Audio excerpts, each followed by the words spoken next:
I know you love earning travel rewards and cash back, and that's why you're going to love Rakuten. With Rakuten, you can earn cash back on everything you need to book your dream trip, hotels, flights, rental cars, experiences, and more, while still booking through your favorite travel sites. And don't worry, cash back can be earned on top of earning the credit card points and the hotel and airline loyalty points that matter most to you, depending on how you make your booking. Plus, with Rakuten, you can also earn cash back on groceries and other purchases like electronics, pet supplies, and more.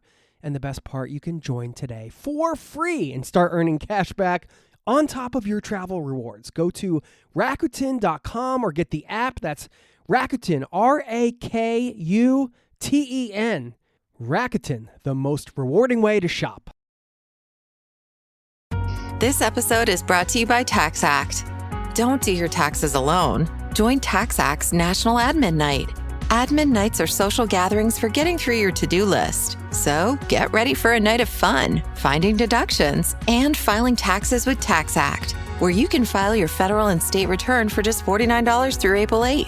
Let's get together and get them over with. Visit taxact.com/admin-night for details. The new LinkedIn Hiring Pro can't undo your last hire. The lone wolf, who you thought was a good collaborator because you didn't have the right candidate insights. But once you hired them, it was all hoarding info, declining meetings, and howling at the full moon?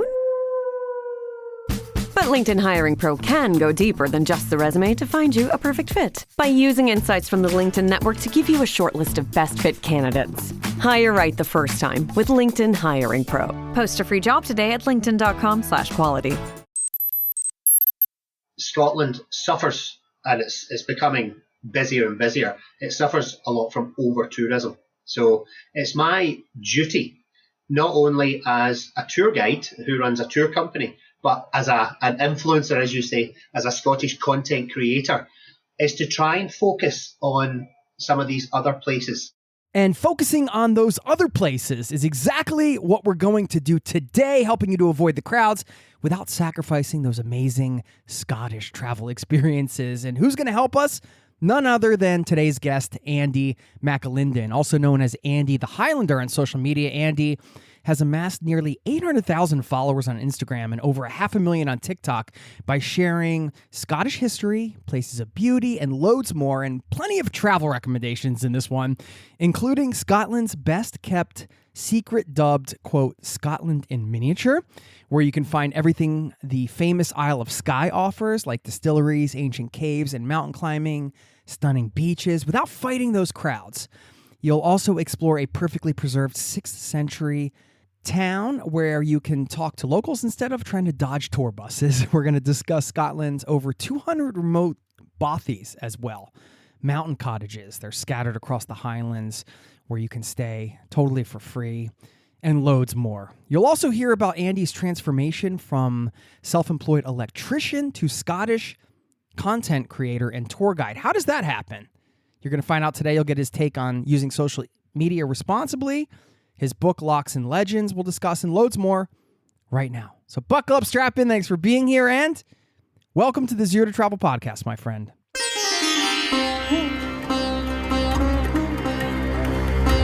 You're listening to the Zero to Travel podcast, where we explore exciting travel-based work, lifestyle, and business opportunities, helping you to achieve your wildest travel dreams.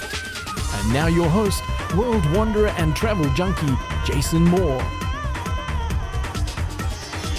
Hey, it's Jason here with ZeroToTravel.com. Welcome to the show, my friend. Thanks for being here, letting me bring a little travel into your ears today. This is the show to help you travel the world on your terms, to fill your life with as much travel as you desire, no matter what your situation or experience. As I mentioned, Andy McAlindon, our guest today. You know I'm a sucker for stories of transition, and his is compelling. I needed to know, how did Andy go and make that transition from a self-employed electrician to an actor, where his love for Scotland eventually led him to land a minor role in the hit series Outlander, and then on to being a tour guide and all the things he's doing now, including his book, writing his book, Locks and Legends. And that's, of course, just one wonderful part of the conversation. We also get into the destinations around Scotland, some of the places you might want to see. You're going to love this one. I really enjoyed recording it for you. Stick around on the back end if you would be so kind. I'll share a quote from a famous Scottish writer, one that I live by in many ways, one that can make every day feel productive, even if you only got this one thing done. So you'll hear that. And lastly, don't forget zerototravel.com/newsletter. You can sign up for our free newsletter over there. Lastly, I once participated in a hitchhiking race around Scotland. Got second place, didn't win. I'm bringing this up because I met so many lovely people along the way, and I found Scottish people to just be so endearing, so great to talk with. And today is no exception, and I think that you'll get some good vibes coming out of this one and be excited for planning your first or next trip to Scotland. Definitely would encourage you to go. So anyway, thank you so much for listening, and I'll see you on the other side, my friend. Cheers.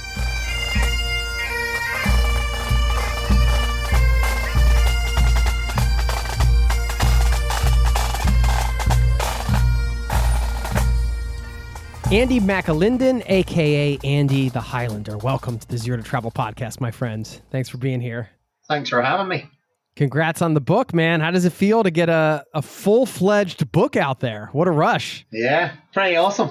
Locks and Legends. Yeah, Locks and Legends. Yeah, cool. I mean, how does writing a book rank in terms of like difficulty and things that you've done before? It was a process. So HarperCollins came to me probably because of the videos I do online. I've amassed quite a following on the different platforms. Instagram. You're a Scottish influencer. A Scottish influencer. Aye. Aye, laddie. So they reached out, and of course we jumped at the chance.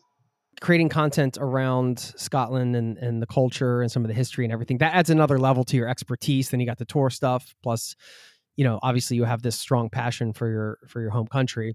So we're going to leverage all that today to get some of your best advice in terms of like maybe some of the lesser known places to visit and things like that.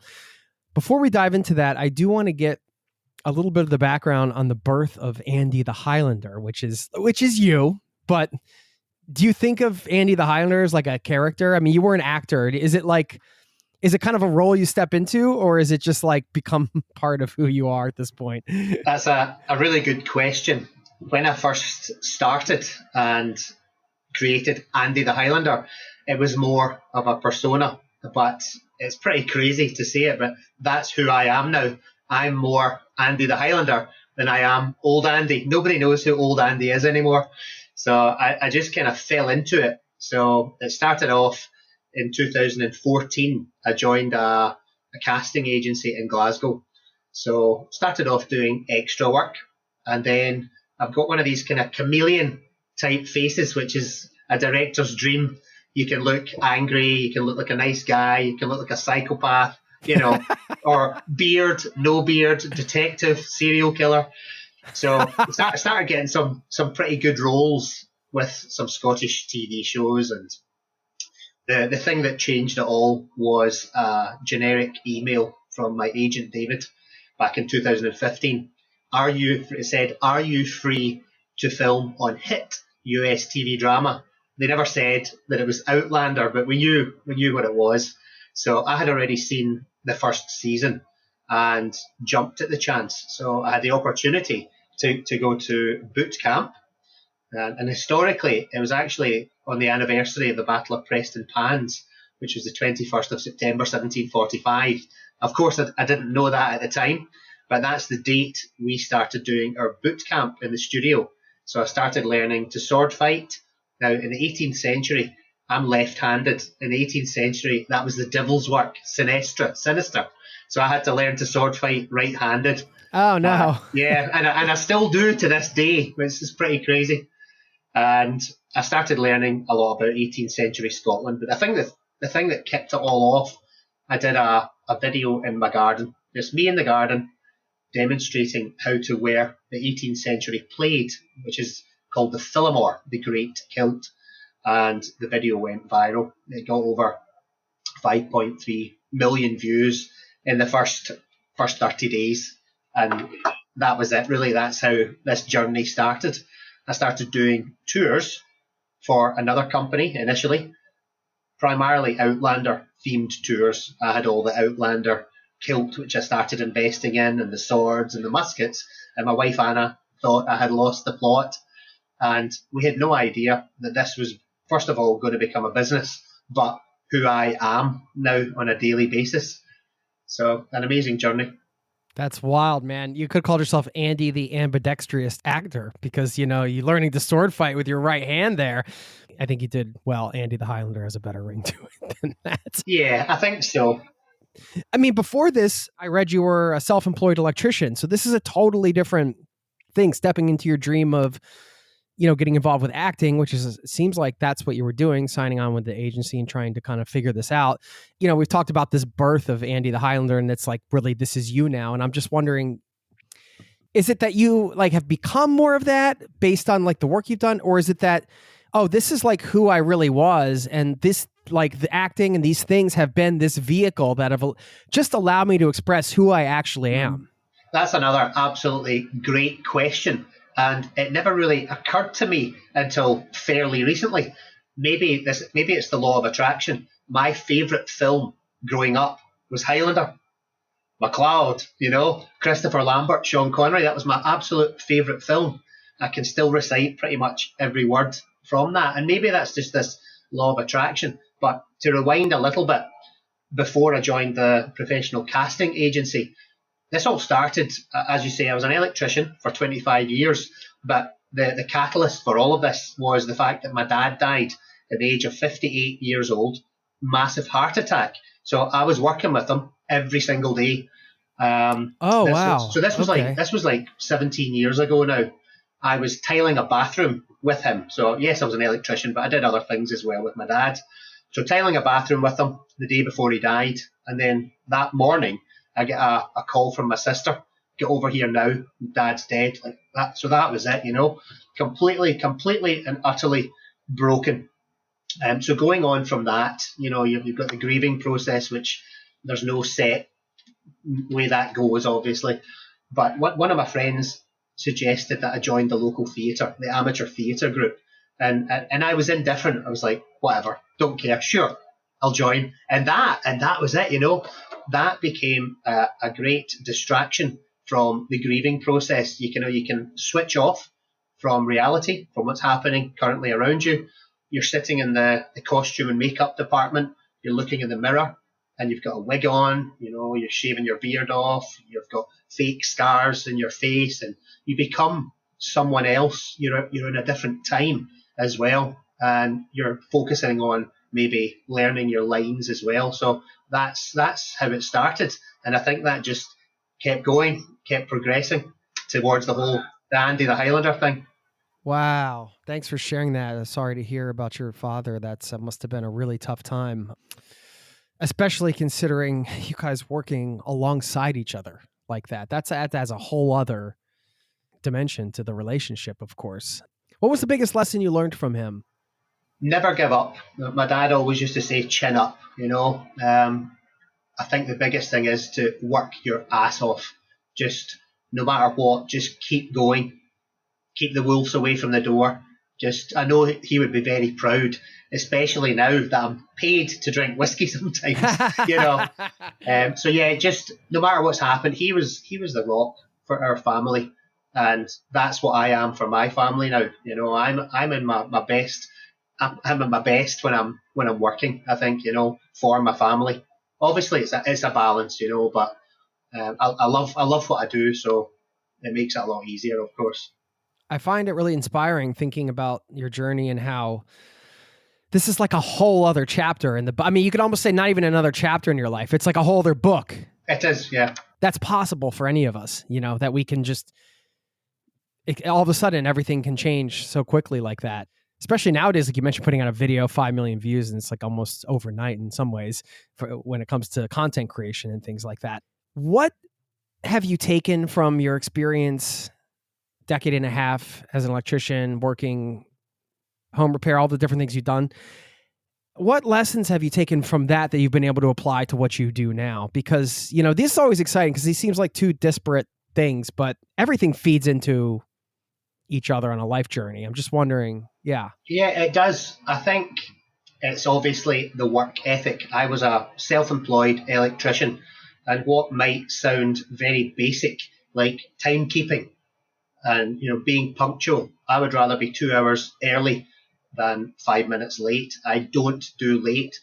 I've got an incredible work ethic that I got from my dad, and I carry that forward. My son Daniel, my oldest son, is a naval architect, marine engineer, and he also has that now. It took me a while to get it. When I was in my early 20s, I remember having, we call it skiving off work, My dad would say to me, Andrew, I have to work to pay all the men's wages. It was hard, There was a recession going on at the time, and I used to take advantage of that. And it took a while to get it, I remember not long before my dad died.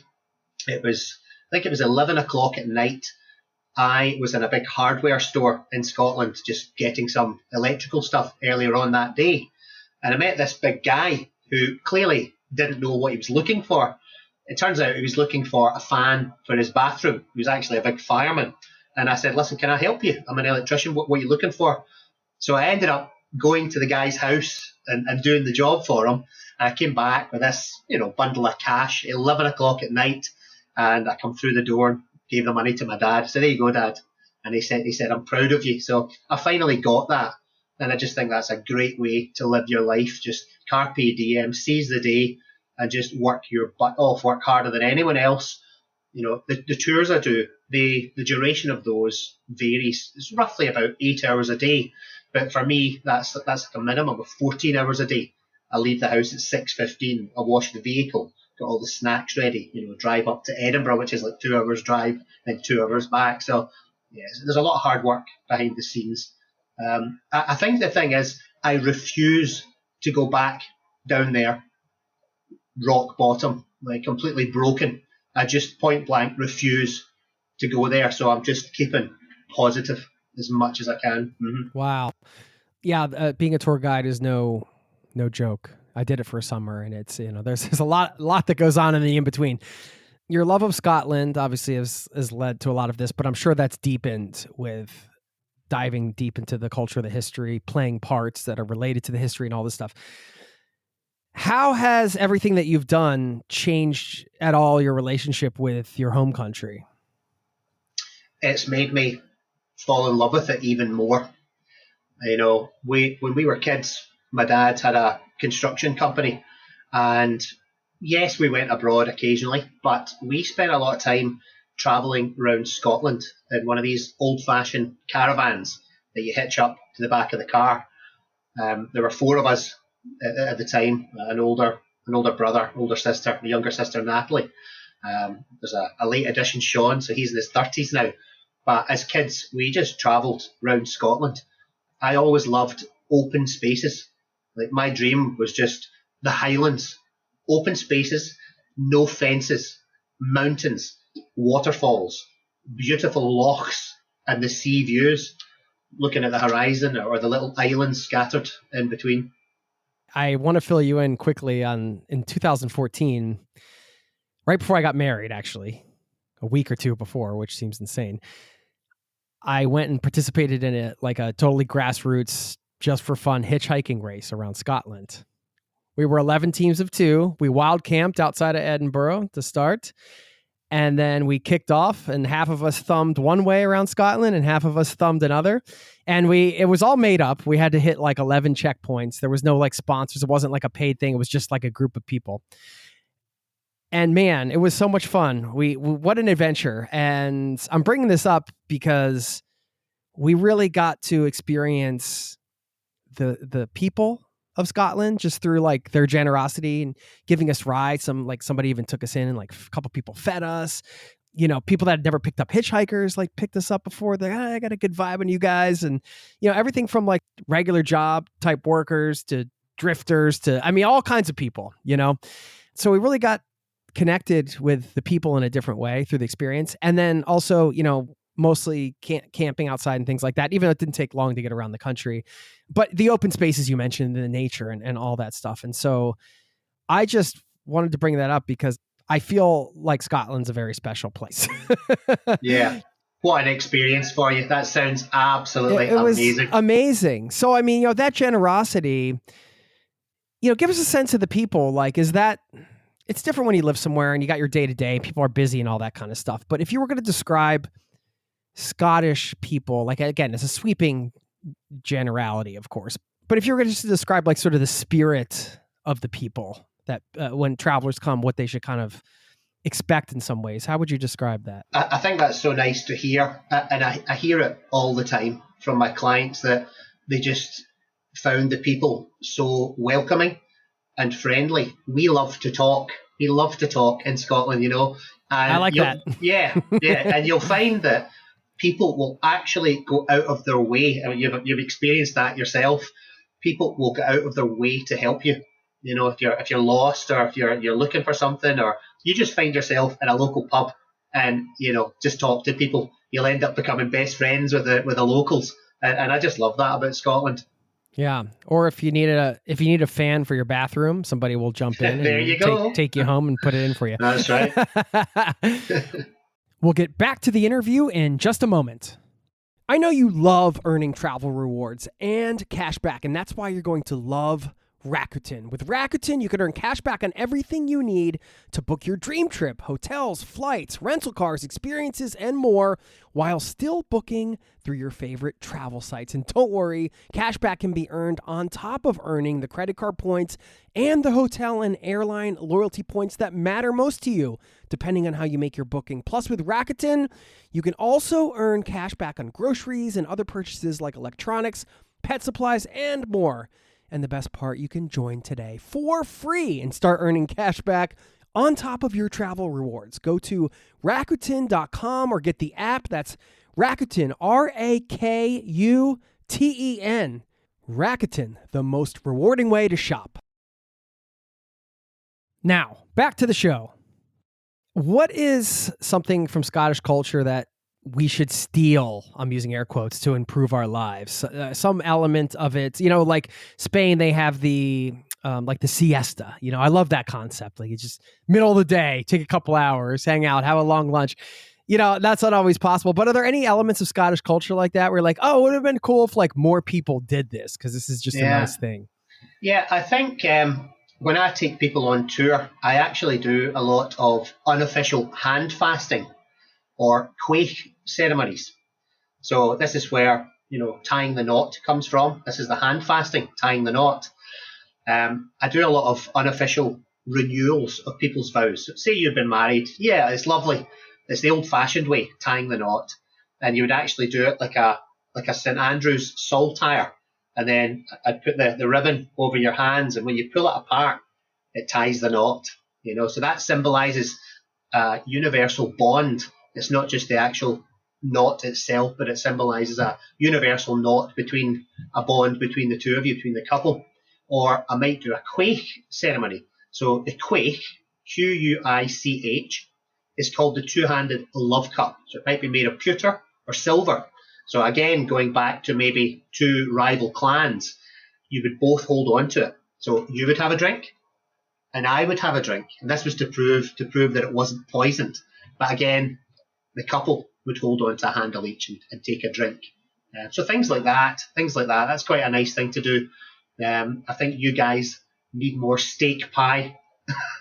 So where are you based? Where exactly are you based? I'm in Norway, actually. I'm in Oslo, Norway, but originally from the States. So. Right, okay. So yeah, I mean, we have obviously our cuisine here as well. We have iron brew, or shortbread, or cranikin, sticky toffee pudding, steak and haggis pie, our traditional. Did you have a traditional breakfast when you were here? I mean, it's pretty ridiculous. Oh, yeah. Yeah, I love the traditional breakfast. Yes, absolutely. Yeah, you've got your haggis, your black pudding, your tatty scone, square sausage.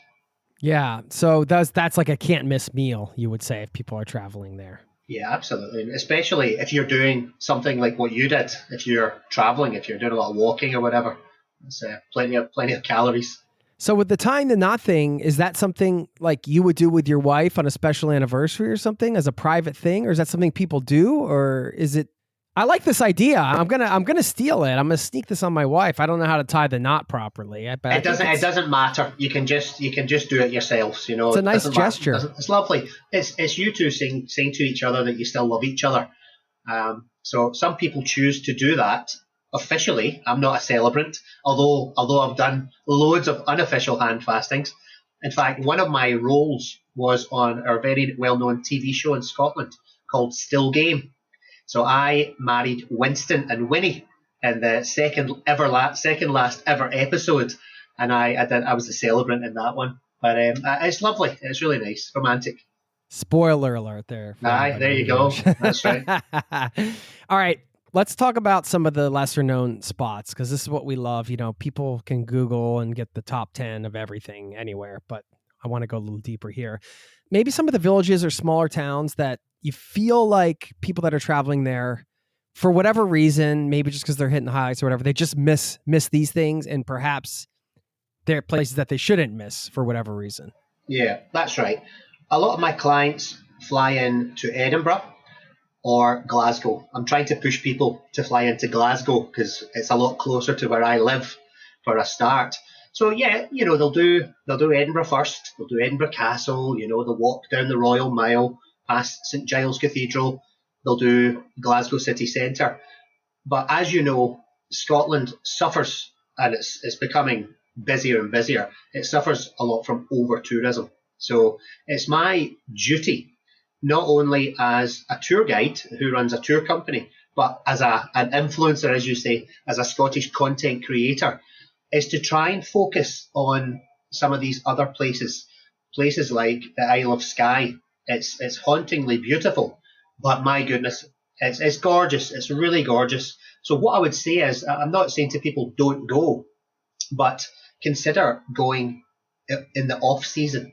You know, the weather can still be beautiful. We say in Scotland, there's no such thing as bad weather, just bad clothing. Yeah, we say that in Norwegian too, man. You have to, you know? Yeah.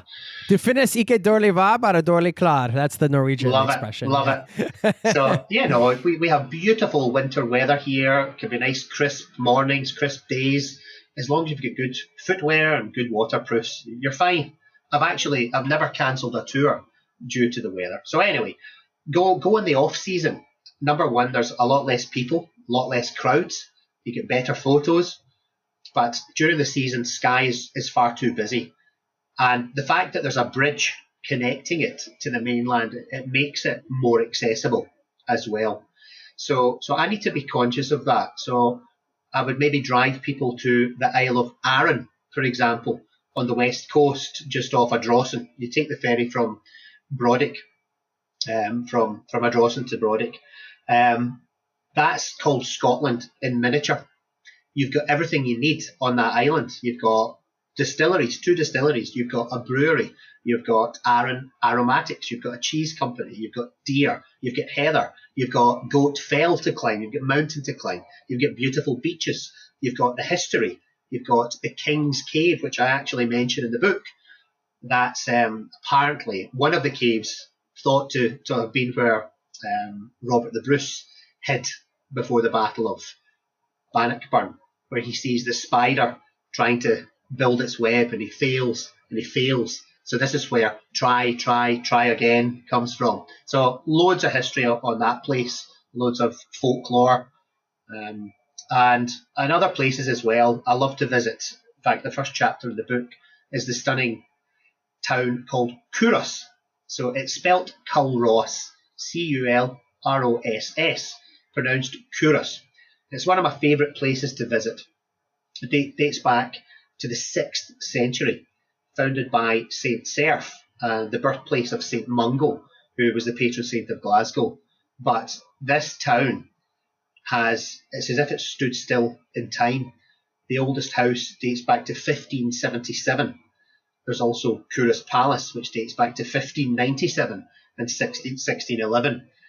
There's connections with James VI of Scotland, who granted the title of Royal Borough to this town, which meant they were allowed to trade internationally.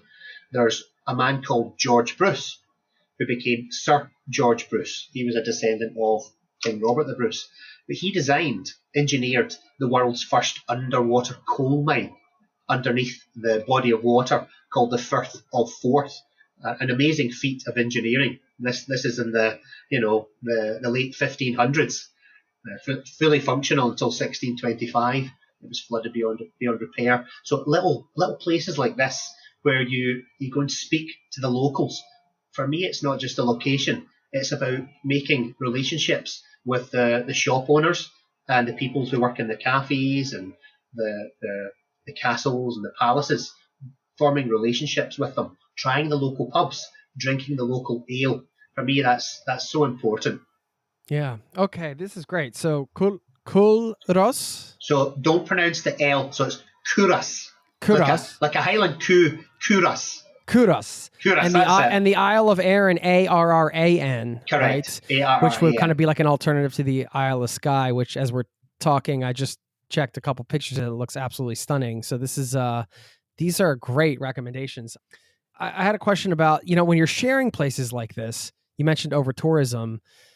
One of the things that has, and I'm not trying to get controversial here, or just trying to have an honest conversation, but one of the things that people say has contributed to over tourism is social media and people sharing these places, and then they get shared, and for whatever reason, or somebody like features it in a music video, and the next thing you know, there's like 1 million people at a place that's meant to support like 20 visitors. I'm exaggerating, but that double-edged sword, do you think about that? Is that something that concerns you? Yeah. All the time. And that's the exact way I refer to it. It's a double-edged sword.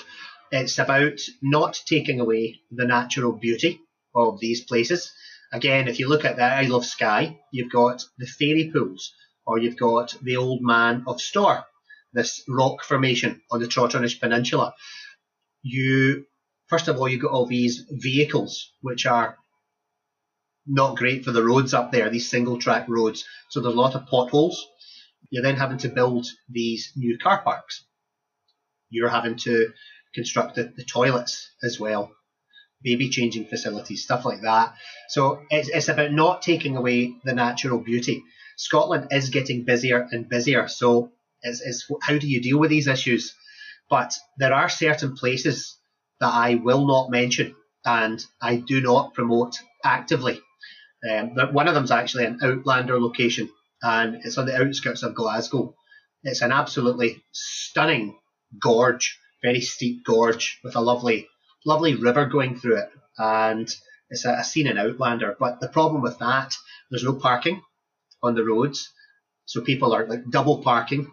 Worst case scenario, if you visit the place, is death. If you make one wrong move, you're dead. So I don't take people there. I have done, and if somebody asked me and I can gauge their fitness levels, then I would take them. But yeah, places like that do not need any more people visiting them. Thank you, because I think we need more people that are in your position in terms of being able to, reach a lot of people who are most likely at some point going to visit, steering them in the right places, but also, maybe there is a need to hold back on some of these places like you mentioned. By the way, I'll be hitting you up for that place. I know. Absolutely. Yeah, it's pretty gorgeous. I'll send you a private message. You talked me into it, man. I mean, I'm going to fly into Glasgow next time. Right. I'll let you know where it is. Glasgow? Glasgow. Yeah. Glasgow. Right. There we go. Yeah. Imagine there's like a Z in it. Glasgow. Okay. Yeah. Where would you take your family in terms of a place to travel? This is always a question that can kind of bring out some other interesting spots. I have a couple kids, or maybe there's people that are listening that just would like more of a family atmosphere. Maybe they don't even have family or kids, but they just like the idea of they don't want to stay at a big party place for part of the trip or whatever, Yeah. I mean, I love the outdoors. The position I'm in as well, companies reach out to me and ask perhaps if I would like to do some sort of partnership, some sort of giveaway, or promote their property. Sometimes they'll offer a few nights stay and I'll do a video. I will only ever do that if I believe in the property, if I think it's something special. I'll never promote something that doesn't fit my brand. I think I had a company reach out to me recently and asked me if I wanted to promote vapes. I was like, no, thank you. But yeah, I'm very fortunate. I'm actually going away right up the north of Scotland in a few days. I'm going to Achmelvich, which is part of the NC 500 route as well. So again, I think we've got 2 or 3 nights up there. We spend a lot of time for Christmas holidays and have done for many years up in the Cairngorms. There's a place called Coylin Bridge, which is just outside Aviemore. So you've got the Cairngorm mountain range behind you, where I learnt to ski. There's loads of absolutely stunning forest walks. You can go quad biking, clay pigeon shooting, you can go cycling, walking, skiing. It's absolutely beautiful. Or you could go maybe to Loch Ness. I stayed up in a place called Foyers recently with the family on the banks of Loch Ness, and that gives you access to the boat trip or cycling, e-scooters, whatever it is. Gives you access to the Highlands, Inverness, Urquhart Castle. You can maybe go to Elandonnan Castle for the day. It's a very beautiful place, the Highlands, as you know. There's often places that are overlooked. You've got the northeast of Scotland. You've got Dunnottar Castle, New Slains Castle, Craigiebar Castle, Edsel Castle, Braemar Castle. Loads of stuff up in that neck of the woods. You've got Glamis Castle, where the Queen Mother was brought up. The Slains Castle was where the inspiration for the octagonal room in Bram Stoker's Dracula. Clifftop Castle, pretty cool one as well.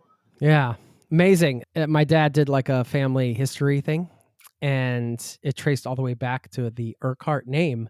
And on this hitchhiking trip, we got dropped off randomly, turned around, and we were at Urquhart Castle. At your castle. What were the chances at my personal castle? One of the things I really want to do, either with my wife or even with the kids, if I feel like if they can handle it, is walk the West Highland Way. The idea of the hiking, and then you stop in the villages and all that kind of stuff. I mean, that could be the example of like another Isle of Skye moment where it's like, that's cool, but like it's way too crowded and maybe you should go here. Or is it like, you know what, this is like a one of a kind thing. That's why it's popular. Just go at this period of time. Like for anybody that's interested in walking the West Highland Way, and maybe people are hearing it for the first time. Like when I did, I was like, oh, this sounds amazing. You could just give us an overview of it and Absolutely. then perhaps some advice around that. Yeah. So guess who's walking the West Highland Way in May? You are? Yes, I am. So I've done it. A lucky dog. I know. That's awesome. I've done it quite a lot of times in the past when I was younger. The last time I walked it in 5 days. I've also cycled it in 3 days. I've done different sections. So you would maybe take 2 cars and your friend could drive up to Fort William, leave the car up there. So yes, I am doing it for my two best friends. It's their 50th birthday. And the way we're looking at this is we might not be fit enough. We might not be fit enough to do this, as the years go by. So I am fully booked with my tour company almost every single day, but I have blocked off a week during my peak season to do this. You don't get this time back. You've only got so many good friends in your life, and you've got to take time out for yourself. So yeah, we're doing it. We've actually got a group chat on WhatsApp, West Highland Way group chat set up. We need to start getting the appropriate equipment soon, things to take with you, whether that might be midgie repellent. So if you are doing it, folks, I would recommend that you get something called Smidge. The thing they used to use to repel midges was called Avon Skin So Soft. They changed the formula a few years ago, and it wasn't as effective. They have changed it back to the original formula, but this stuff called Smidge is incredible. I am up in the Highlands often, and all of a sudden the midges appear. So I always carry some in my bag, couple of sprays, and they disappear. So that's very important. You need to take Compeed with you for blisters. It puts this, it's like a Band-Aid. It puts this fake layer of skin over your blisters. If you are going to do it, make sure your trainers, make sure your shoes are well worn. Don't buy brand new hiking shoes and start off. You'll have terrible blisters after day one. So that's funny you ask. We're doing that. So for those of you who don't know what the West Highland Way is, I think it's 96 miles from just outside Glasgow. It's a place called Mulgai, which is written Millengavi. So it's pronounced Mulgai. and it's absolutely beautiful. You walk along the bonny banks of Loch Lomond, up past Rob Roy's Cave, over the Conic Hill, up to the top of the loch, and then to Inversnaid, Inveroran, Inverarnon, the King's House at Glencoe, absolutely beautiful. Then along up to the Devil's Staircase and down to Kinlochleven, and then off to Fort William. So fingers crossed. Oh man. You need to get yourself back here. I do. Tell me about it. I'm wanderlusting right along with the listener here, as you can probably hear. In terms of booking combinations on that, is that something you have to do quite a while in advance? It's a very popular type of thing. Like, you guys already have all that locked down? We do. So Our wives are coming with us. The three of us, or four of us, we are going wild camping the whole time, right? So there's also a company. There's a few companies now, but one of the oldest one is called Travel Light. They take your bags to the next stop for you, so you're not having to carry it, right? So anyway, we're going to probably carry our tent. We are wild camping. You have to be aware that there are camping bylaws in certain areas around Loch Lomond from certain times of the year. So we're doing it in May, and the camping bylaw is in force. So you can't just set up a fire, set up your tent in certain areas. You have to obviously follow the code. And again, this is to reduce urban campers, people coming from the city and leaving their trash behind, their disposable barbecues, diapers, broken bottles, cans, stuff like that, you know. So yeah, the girls have booked into accommodation at every step. So we're actually doing this over 7 days, giving ourselves plenty of time. Yeah. Okay, great. That's amazing. I mean, the wild camping thing, it's not going to be for everybody, but I think it's for some people listening, that might be the key to unlock like a long stay in Scotland, because you have that flexibility to camp for free. And if you do it in the right way, obviously do your research, like you mentioned. Speaking of resources, I mean, we're going to link up to everything, your book and all the great resources you have. You got your Instagram and all that stuff. We're going to link up to all that. But any other resources that you encourage people to check out? You're like, wow, this is like very definitive for this type of thing, or yeah, absolutely. You know, I would check out first of all Historic Environment Scotland and the National Trust. In fact, at the back of the book here, let's see if I can find it. I actually have mentioned quite a lot of resources. Let's see if we can find this here. You've also got the National Trust for Scotland. It's a lot cheaper if you buy an Explorer Pass with Historic Scotland before you come, or you can buy it when you get here. If you're visiting, for example, Stirling Castle, Edinburgh Castle, Urquhart Castle, your castle, it's a lot cheaper to do that. So here we go. I mean, the back of the book here, we have got loads of things for people to check out. So here's some I've mentioned already. Historic Environment Scotland, National Trust for Scotland. We have got a link for the Met Office. We have got Traffic Scotland to check the road conditions for any closures. I've also got the Scottish Government, www.gov.scot. That's travel and entry requirements. You've got the Highway Code, for example, if you're driving. Getting outdoors, you've got Walk Highlands. You've got OS Maps, the Ordnance Survey link, Outdoor Access Code.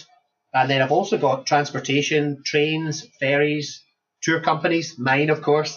And I've got useful links in here as well. I've got, Caithness Broch Project, Canmore, that's your maps. You've got Govan Stones, it's the Pictish Stones, Harris Tweed Authority, National Library of Scotland, Pictish Art Society, Scottish Whisky Association. So there's loads in there as well, actually. Yeah. Great. Thank you for that. We'll get back to the interview in just a moment. Refreshing wild cherry cola meets smooth cream. The treat you deserve. Pepsi Wild Cherry and Cream. Treat yourself. Now, back to the show. In terms of festivals, I mean, a lot of people know about the Fringe Festival, of course. Pretty iconic, very crowded, I'm sure. Difficult in that way. Outside of Fringe, are there any other unique festivals that you would say, hey, like these are really cool, like people are missing this? I was doing some research and looking this up, and I heard about the World Bog Snorkeling Championships, for example. I don't know if you know that was a thing. Or there's like Haggis hurling. There's these quirky events, and like sometimes as a traveler, you get lucky and you end up at them, and you're like, what? You just stumble, you're like, what's going on here? But any other sort of like festivals or gatherings that you think will be worth people scheduling a trip around? Yeah, sure. We were quite fortunate. I did a tour last year, and we pulled into this little town with this lovely pack horse bridge, and it turns out that that's where the World Porridge Championship was happening as we drove into the town. But you've got Highland games are obviously very popular. We have them in usually the summer months. You've got the Edinburgh Tattoo, obviously, as well. You've got the Fire Festival. If you're lucky enough to get up to Shetland as well, you've got the Helia up there as well. If you can get a chance to go to a Ceilidh or perhaps a Burns supper. So Robert Burns was Scotland's national bard. It was Burns night actually on the 25th of January. So a Burns supper, you'll have haggis, neeps and tatties and some whiskey. And you'll actually do what we call the address to the haggis. So Robbie Burns wrote in both Scots language and English as well. I was on TV last week actually reciting some of that. So let's see if I can remember. You'd say, fair fa, your honest sonsy face, great chieftain of the puddin' race, aboon them all you tak your place, page, tripe or thame. We'll are ye worthy, o a grace, as lang's my aim. The groaning trencher there you fill, your hurdy's like a distant hill, your pin would help to mend a mill in time of need, while through your pores the dews distill like amber bead.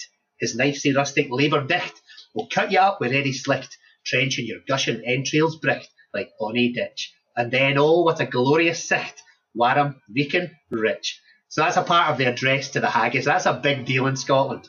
Wow. Okay, that was musical, man. That was like a little song. Yeah, love that. Yeah.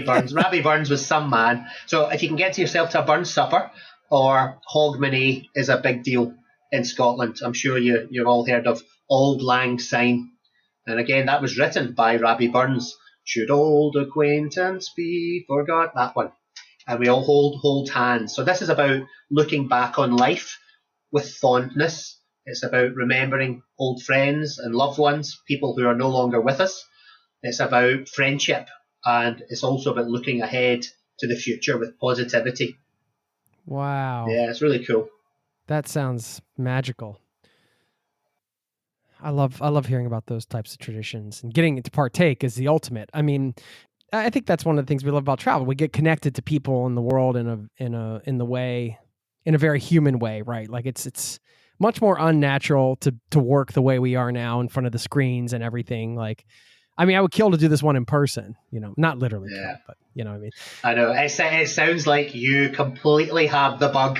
You have got the Scotland bug big time. Yeah, I do, man. Well, I mean, it's just, do you find that balance hard? Like the content online thing. And then it seems like, with some of the work you've done, obviously with your background working in homes, and then you have acting and things like that. It's very much, in person kind of interacting. You're with people, tour groups, you're with people, you're the energy, the experience, you're kind of facilitating a travel experience for people. That is totally different than making a video by yourself. Or I did enjoy the one though, when you came up out of Loch Ness soaking wet, and maybe you were trying not to look cold, but man, it looked freezing. It was rather fresh. Yeah, it was Baltic. Yeah. That's what you call suffering for the art, or as basically I'm just an absolute madman. Turned it off. You turned it off. You're just like, I'm not cold. Here we go. No, that's great. So yeah, we have good fun doing the videos. So it's my brother Sean who does all my social media. So he does all the video, he does all the editing, puts the music through it. He does the drone footage as well. And I think with my kind of content, I'm not a historian. I just know a lot about Scotland, and I've made it my business to learn about the history, which is always subjective anyway.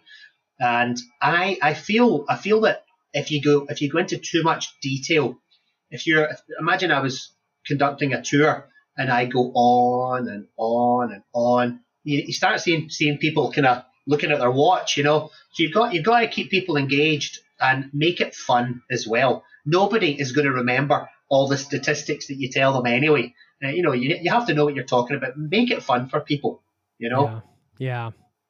No, that's great.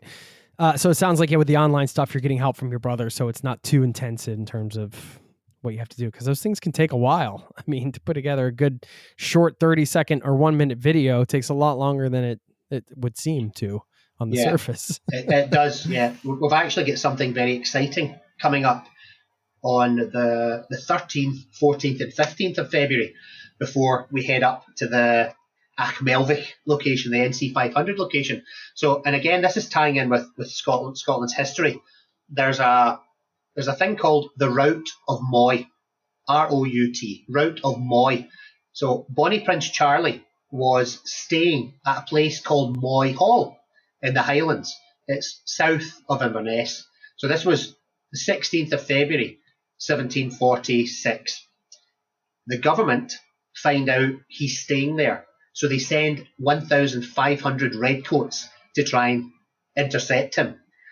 He gets a warning and manages to escape. So it was called the Route of Moy. But Lady Anne McIntosh, who was a Jacobite sympathiser, her husband was on the side of the government, but she was helping Bonnie Prince Charlie. So she only had maybe a dozen men at Moy Hall. So they made loads of noise, they fired shots, they shouted Jacobite cries, and it fooled the government army into thinking the main Jacobite army was there. Anyway, long story short, they have created a tartan called the Route of Moy. I have got it. I contacted the people who made it, and I'm going up for 3 days to do a video all about it. So look out for it. Okay. Really what exciting. What is a tartan? So that's basically the kilt that I wear. So this one, they've just designed it. It's called the Route of Moy tartan. So the kind of square set on the tartan. This one's a kind of red and black colour. It's very pretty. Clan tartan is a 19th century invention. When George IV came to Scotland in 1822, it was the first visit from a reigning monarch for quite some time. So Sir Walter Scott persuades him to wear full tartan regalia to try and appeal to the Scottish people. And if it was good enough for the king, it was good enough for everybody else. So tartan was back in business. It was actually banned after the Battle of Culloden. It was part of the Act of Prescription. It was called the Dress Act. So nobody was allowed to wear tartan. And it wasn't repealed until 1782. Okay. Okay, let's say, we've talked about a lot of different places. I know we're coming towards the end here. I wanted to get your, not everybody has the luxury of traveling for extended periods of time. If you have like a 10-day, let's say you have 10 days, right? Of course, this is going to vary depending on your interest and stuff like that, but just kind of like, give us like a nice sort of overall quick itinerary of like what you would do in about that amount of time, mixing a little bit of everything in. Yeah. So interestingly, the way I've kind of designed the book here, in fact, that's your castle. That's your castle on the front cover. Arkirk Castle. So there's a whole chapter in there. St. Columba settled there in the 6th century and converted the Pictish chieftain Emchath to Christianity right there at Glen Arkirk. Anyway, so I would start Edinburgh. Get your feet on the ground first. Explore the Royal Mile, the old town, the castle if you like, the cathedral. Do some stuff around the Edinburgh area. The way I've planned the book, you can actually start from there and then visit Curas, Blackness, Doon Castle, Stirling Castle. There's loads of things you can do in that area. And then the way I've designed this, you can head further north. You can head up past Stirling, Perth. You can stop off at the Cairngorms, head up to Inverness, perhaps, see the Highlands. Then from there, I take people to the Outer Hebrides out here, to Lewis and Harris. Then you can get a ferry from there to the Isle of Skye. You can spend a few days on Skye. And then from Skye, you can take a ferry back to the mainland or use the bridge. I then go down past Loch Ness, all the way down past Glencoe. That is a must-see. Glencoe is stunningly beautiful. So Glencoe, down past Loch Lomond, and back to Glasgow. And then I actually cover some of Ayrshire as well. So you'd be surprised, you could get quite a lot of that done in 10 days. Yeah, that's great. Thank you. If somebody wants to take home a souvenir, some souvenirs are, you're just like, you can pass on those. But other ones you're like, oh, this is like a good thing to take home in terms of like crafts or artisan like type stuff. What would you? A good souvenir, maybe a nice Jacobean whiskey glass, or a nice bottle of whiskey for someone. Whatever you get, make sure it's not made in China, for example. Make sure it's made in Scotland with love. Support the local businesses, and it has special meaning. Maybe a piece of Harris tweed as well, or a nice little bit of tartan, a tartan scarf made in Scotland. For the person that does get an extended time where they're willing to go the distance, is there a place that you recommend that, maybe it's a bit difficult to get to, even just to travel to? It takes extra time, but it's going to be worth the effort? Yeah, I would, if somebody does have a lot more time, I would recommend not moving around so frequently. Have somewhere as a base. I would suggest the Cairngorms, for example, up near Aviemore, near Kingussie. There's some beautiful properties in the middle of nowhere up there. So obviously rent a car if you're comfortable driving, and just find out what's available, what's near you. Some beautiful forest walks, or up there you've got Loch Ellen, Loch Morlich, and Loch Wanyu, the Green Loch. You've got the Cairngorms. Hopefully you've got the mountain railway funicular that's going to open back up for the season. So that takes you right up to the top of the mountains. And there's a restaurant up there. There's the highest post box in Great Britain. So you can post a card from up there. It's quite nice. Yeah, so just try and stay in the one location for a period of time and then move on to the next one. Just so it's not like one night here, a couple of nights, Right. Slow down and go a little deeper. Slow down, yeah. Great travel advice. Any major things that we're missing that you wanted to bring up for the potential visitor? Let's see, what else have I got? I had some notes written down earlier on. I feel like we've covered a lot. Yeah. But, it's endless, of course. Yeah, I'll see what I've got here. Haven't used my notes. Stay in a traditional accommodation. If you fancy your walking, stay in a croft or a bothy. Bothies are awesome. Oh, yeah, I was going to ask you about the bothies. Yeah, tell us about the bothies. Yeah, so there's over 200 official MBA bothies. They're designed to keep you alive, basically, if you're caught in bad weather. Now, the use of these have changed somewhat. They've become tourism now. People like to just get away, but they're absolutely fantastic. So it's just a cottage in the middle of nowhere. And the protocol for that would be to leave some logs behind, leave some matches behind, leave some food behind, maybe some whiskey. Leave something for the next people. Imagine you get caught in a blizzard. You want to find a bothy. It's like an oasis, a Scottish pay it oasis. Forward kind of Pay thing. It forward, Yeah. brother. Yeah. Talk to the locals. Join a ceilidh, live music. I've got Burns Night, Hogmanay, the Fringe, Highlands and Islands, food. So you've got haggis, cranachan, cullen skink, an amazing fish soup, iron brew, sticky toffee pudding, shortbread, black pudding, full Scottish breakfast. Try some whiskey. Try some local ales. And there's loads of hiking as well. Lovely walking routes. Yes. Two last things. Okay. The live music. Can you talk a bit about the scene and what people should look forward in terms of finding an authentic place to see live music? So there's a place in Edinburgh called the Gilly Doo. If you go in there, it's on Princes Street actually, and you will get perhaps a ceilidh with violins, fiddles, guitars, whatever it is, accordions, and with a ceilidh. It's so much fun. It doesn't matter if you don't know how to do it. Somebody, at least one person, will always know how to do it. So they'll grab your arm and say, no, this arm. And it gets faster and faster. It's so much fun. If you're up in the Highlands, I go up to Inverness a lot. And there's actually several places that do live music every single night of the week. And again, it's just locals playing. It actually reminds me a little bit of the Temple Bar in Dublin. You go in and sit and have a Guinness, and the next thing, somebody pulls out a fiddle or something. It's just so much fun, and everybody gets involved. Great fun. Yeah, this is one of my favorite things in the world, is to go into a pub and see music like that. My wife just got back from Ireland pretty recently, and I was just like, I wish they had that culture of live music a little bit more here. Of course we have it, but it's not in the same way where like you said, every night of the week there's just It's people like gathering and it's like just foot tapping. like full. Yeah, I love that. Last thing, the hiking, we mentioned the West Highland Way, and you've mentioned a lot of the open spaces and the beautiful nature. Are there any other hiking or outdoor, it doesn't have to be like extreme anything or multi-day, but just any other things like that related to getting in the outdoors that you want to point out that we missed?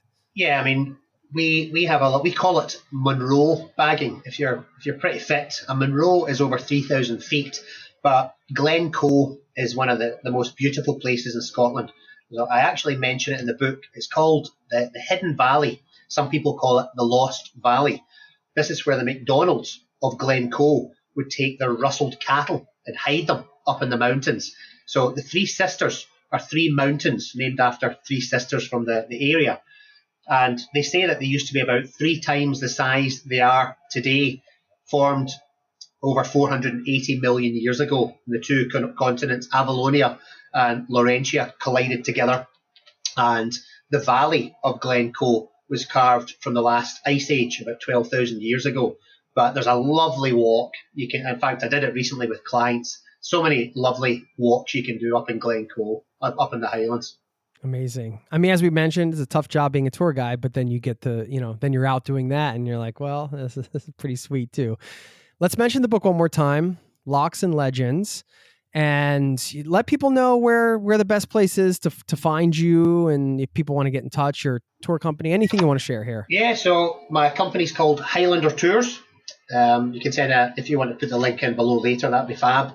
And so it's out in North America now. You'll get it in Barnes and Noble in the States. It's in Target and Walmart online. You'll get it in loads of the bookshops in the UK as well. You can get it on Amazon. And I have done an audiobook as well. It was hard work. It took me 3 days to do the audiobook, but it is in my voice. So that's quite nice. And I've found that people can use this. It's for people who will never come to Scotland. They can use it as an armchair guide, but it's also for people who do come. Imagine you're driving through Glencoe. You can put it on in the car, and it kind of tells the story as you're driving through, or as you're driving through Loch Ness, or if you're visiting one of the castles. Use your eyes first, and then read a wee bit more about the legends of it, of the history of the place. Great wee book. Love it. Yeah, there's some audiobooks where you really want the author to be reading it and not some voiceover person, and you're definitely in that first category. Like, I want to hear your accent. I want you reading it. So I think that's great that you did it. It was 3 days well worth spent, I'm sure. Yeah, it had to be me. It couldn't have been. They're like, that's not Andy.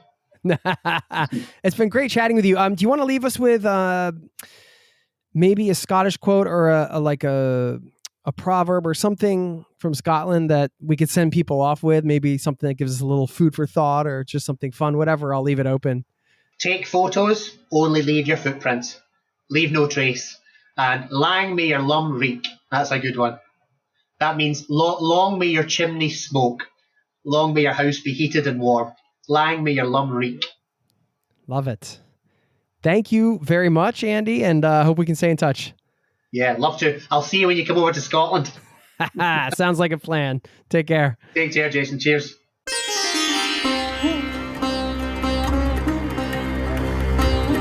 There you have it. Thank you once again to Andy McAlindon, aka Andy the Highlander. Follow him on social media if you'd like, and the book, of course, Locks and Legends, out now. I'm going to leave you with this quote that I mentioned at the top from Robert Louis Stevenson, the Scottish writer who said this, and this is something that I try to live by. It really does make me feel like I did something productive, even if I just do this one thing every day. And I thought this might give you some food for thought coming out of this one. So the quote is, "Don't judge each day by the harvest you reap, but by the seeds that you plant." And normally I just let you go, but I do want to say something about this quote, because I think that on most days we can plant some sort of seed. And, the harvest in this quote is like the big thing that happens, right? But the seeds are the small things. And those are the things that get us towards our goals, the things we want to do, the way we want to live our lives. And, sometimes I can feel like, I'm not getting anything done. Some of these things we work towards in life, they just feel so big or overwhelming sometimes, whether it's travel related, business, life, all that stuff. But if you end the day and you just planted a small seed to help grow some aspect of something you're working towards, it's a win. It's a win. And sometimes there's a day where I don't feel like productive. Sometimes the creative process is a bit messy. But if I can look back and say, well, we did plant 1 or 2 or 3 seeds today, then that's a win. And I feel like I've done something good. So anyway, I'll leave you with that. Go plant a seed today, whatever that means to you. Thanks for listening, and I'll see you next time. Peace and love to you and yours. Cheers. This podcast has been brought to you by ZeroToTravel.com. Ideas and advice to make your travel dreams a reality.